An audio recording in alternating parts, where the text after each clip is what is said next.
So hello everyone, welcome to the share knowledge education. This is Poonam और हम कर रहे हैं इंडियन पॉलिटी में हम कुछ हिस्टोरिकल बैकग्राउंड कर रहे हैं कि how Indian polity has evolved.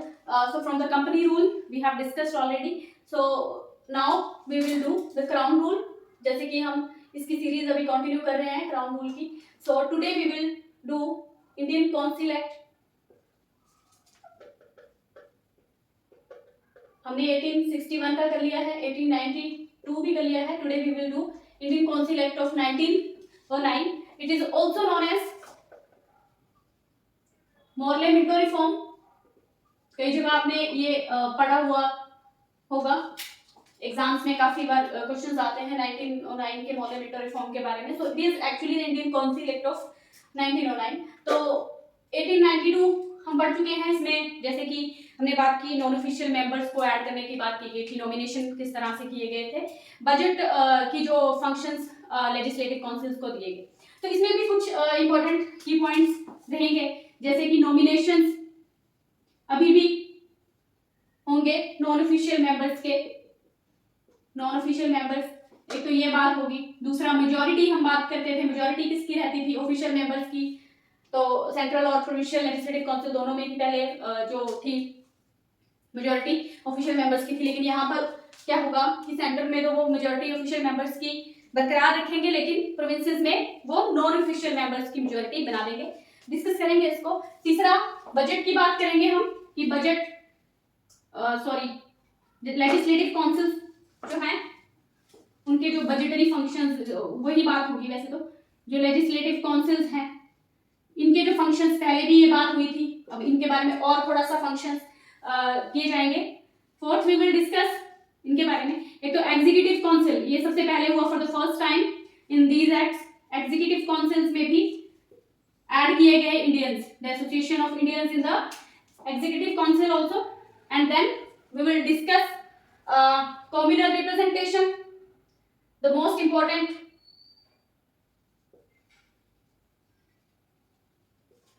जो चीज की गई इसमें इज कम्युनल रिप्रेजेंटेशन, या फिर हम बोल सकते हैं सेपरेट इलेक्टोरेट। और next thing that was done is separate representation. तो ये सारी चीजें की गई। जो नॉमिनेशन की हम बात करते हैं, नॉन ऑफिशियल मेंबर्स जो थे वो ऐड किए गए central legislative council as well as provincial legislative councils. Majority की जब हम बात करें तो सेंट्रल लेजिस्लेटिव काउंसिल में मेजॉरिटी जो थी, the majority was of the official member, लेकिन जो प्रोविंशियल लेजिस्लेटिव काउंसिल थी मेजॉरिटी अब इन्होंने नॉन ऑफिशियल मेंबर्स की कर दी। अब जो फंक्शंस की बात करें हम, लेजिस्लेटिव काउंसिल के जो फंक्शंस थे इनको एक्सपेंड किया गया, यानी कि पहले ये बजट पे क्वेश्चंस उठा सकते थे, अभी they can ask supplementary questions ये आप पूछ सकते थे। दूसरा, they can move the resolution, ये बजट पे रेजोल्यूशंस भी मूव कर सकते थे। एक तो ये बात हुई लेजिस्लेटिव काउंसिल में, प्रोविंशियल और सेंट्रल दोनों लेजिस्लेटिव काउंसिल्स में ये जो ऐड किया गया function, they can ask supplementary question and move resolution. उसके बाद first time in India in the executive council of viceroy की ही होगी executive council, right? Executive Council of the Viceroy, the associations of Indians were made, and first such Indian who was added in the Executive Council of Viceroy was Satyendra Nath Sinha, who was appointed as the law member.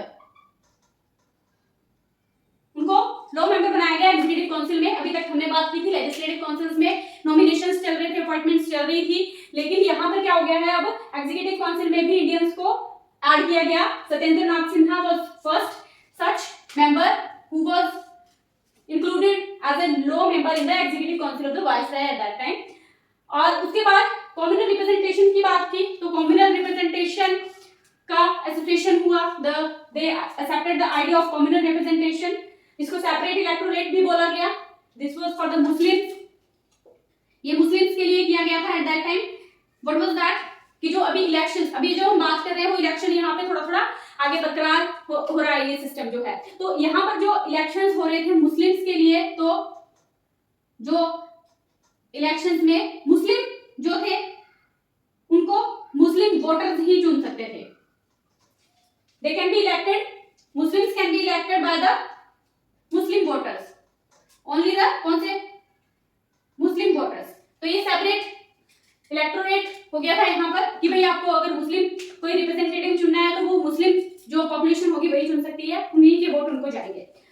और इसको separate electorate बोला गया communal representation को। एक question कई बार पूछा जाता है who is known as the father of communal representation या separate electorate in India, so that was Lord Minto. Lord Minto मैंने आपको शायद डिस्कस नहीं किया। Why this was called as Morley Minto reforms, because Morley was the secretary of state at that time and Minto was the viceroy.